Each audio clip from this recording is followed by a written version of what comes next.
The line, आपको line दिया हुआ है, द एंगल निकलना है बिटवीन द लाइन का, एक लाइन दिया हुआ है और सेकंड लाइन, दो लाइन दिया हुआ है 3D में।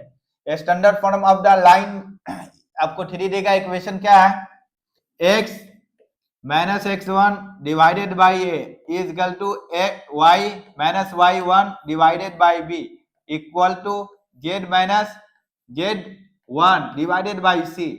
a b c को क्या बोलते हैं, डायरेक्शन रेशियो। कब, जब कोफिशिएंट इसका 1 करना है, इसका भी कोफिशिएंट 1 करना है, इसका कोफिशिएंट 1 करना है, यानी यहाँ पे कोई वर्ड नहीं रहेगा, ओनली अकेला एलॉन x रहेगा। इसी तरह y रहेगा और z रहेगा यहाँ, और यहाँ एनी हाउ आपको जीरो लाना है यहाँ, ठीक है। तो यहाँ इस तीनों को बोलते हैं, आपको पॉइंट बोलते हैं, ठीक है, इसको बोलते हैं पॉइंट। अगर पूछेगा आपको एक इक्वेशन दे देगा, पॉइंट कौन है, स्टैंडर्ड फॉर्म में कन्वर्ट करना है, ये पॉइंट है, इससे पास होता है। डायरेक्शन रेशियो कौन, ए बी सी, लेकिन कब, यहाँ इस स्टैंडर्ड फॉर्म में कीजिए ये इक्वेशन को। आपको 2x दिया हुआ है ना, 2x लिखते हैं, और क्या दिया हुआ आपको 3y दिया हुआ है इक्वल टू माइनस आपको z दिया हुआ।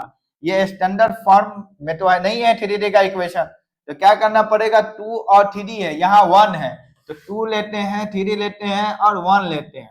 इसका एलसीएम लेंगे तो आपको भाई 6 आएगा, 6 से मल्टीप्लिकेशन कीजिए तो आपको 2x बाई 6, 3y बाई आपको 6, यहां भी करना पड़ेगा z। अब ये माइनस है तो यहाँ तो माइनस था नहीं, आपको पॉजिटिव करना पड़ेगा इसको, तो यह माइनस को यहाँ लिखते हैं। तीनों को 6 से मल्टीप्लिकेशन किए, एलसीएम लेके, यहाँ आपको 2 3 6 ही आएगा एलसीएम। इसको आपको क्या करेंगे, काटना पड़ेगा, तो कितना होगा 3x बाई 3, ये क्या हो गया आपको 3 और 6 को काटिए तो y बाई 2 हो जाएगा, और क्या आएगा आपको यहाँ z बाई माइनस 6 हो गया। तो डायरेक्शन रेशियो निकल चुका है आपका, इक्वेशन लाइन का, इक्वेशन ऑफ फर्स्ट लाइन का डायरेक्शन रेशियो क्या हो गया आपका, ये हो गया 3 हो गया और 2 हो गया और माइनस 6 हो गया, यानी A1 और B1 और C1 निकल चुका है। फिर डायरेक्शन रेशियो इसी तरह आपको सेकंड लाइन का निकालिए, तो वो भी निकाल लेते हैं हम। तो यहां देखिए आप क्या दिया हुआ है आपको, 6x दिया हुआ है, यहाँ क्या दिया हुआ है आपको, यहां दिया हुआ 6x minus y is equal to minus 4z। ये तो स्टैंडर्ड फॉर्म में नहीं है 3D का, तो क्या करना पड़ेगा, इस फॉर्म में कन्वर्ट करना है। तो ये सब का एलसीएम लीजिए आप, किसका 6 का लिए एलसीएम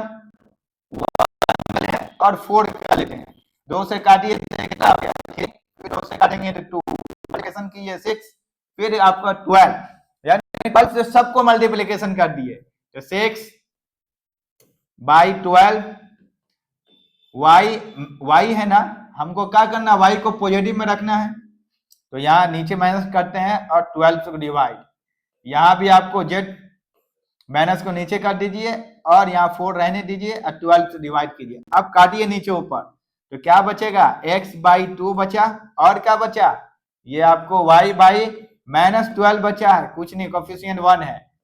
यहाँ आपको काटेंगे तो कितना आएगा, z बाई माइनस 3। तो direction ratio of second line क्या हो गया, सेकंड लाइन का डायरेक्शन रेशियो क्या हो गया, 2 हो गया और क्या 3। इसको चाहे तो वेक्टर फॉर्म में, डायरेक्शन रेशियो में वेक्टर फॉर्म में लिख सकते हैं। दो डायरेक्शन रेशियो हमको पता, एक ये, तो इस कंडीशन में आपका क्या करेंगे,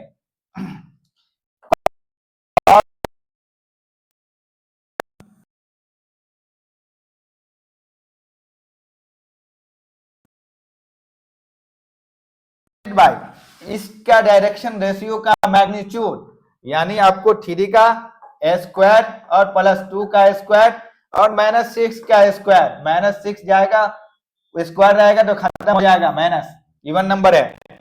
फिर आपको डायरेक्शन रेशियो क्या है, अच्छा यहाँ भूल कर दिए, ए बी लिखना चाहिए हमको ना, भूल कर दिए यहाँ, यहाँ आपको लिखना पड़ेगा a1 का स्क्वायर प्लस b1 का स्क्वायर प्लस c1 का स्क्वायर, ठीक है।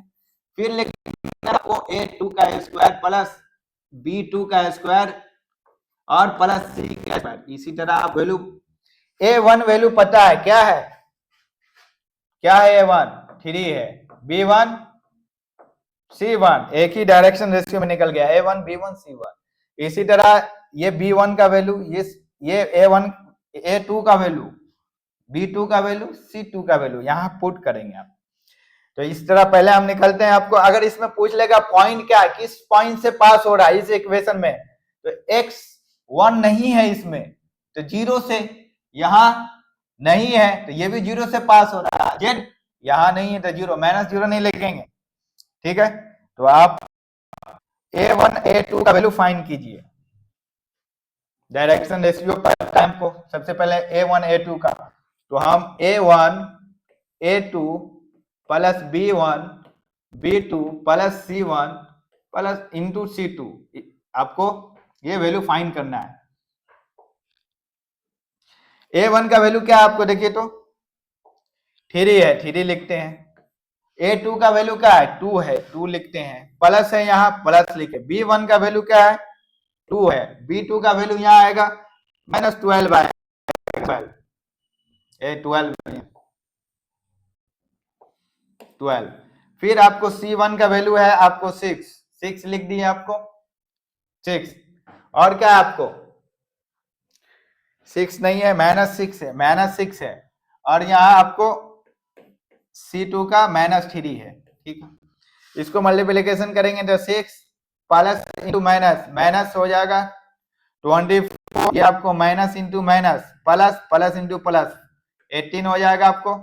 ये आपको 24 और -24 0, ऊपर वाला आपका वैल्यू ये आएगा 0, नीचे जो भी आए आप निकाल के रखिएगा। तो cos ऊपर 0 आया, cos 0 क्या आता है आपको, नीचे जो भी रूट में आएगा, जो भी आएगा लिखेंगे आप, या और 90 डिग्री आंसर होगा आपको, दोनों में कोई i/2 होगा या 90 डिग्री।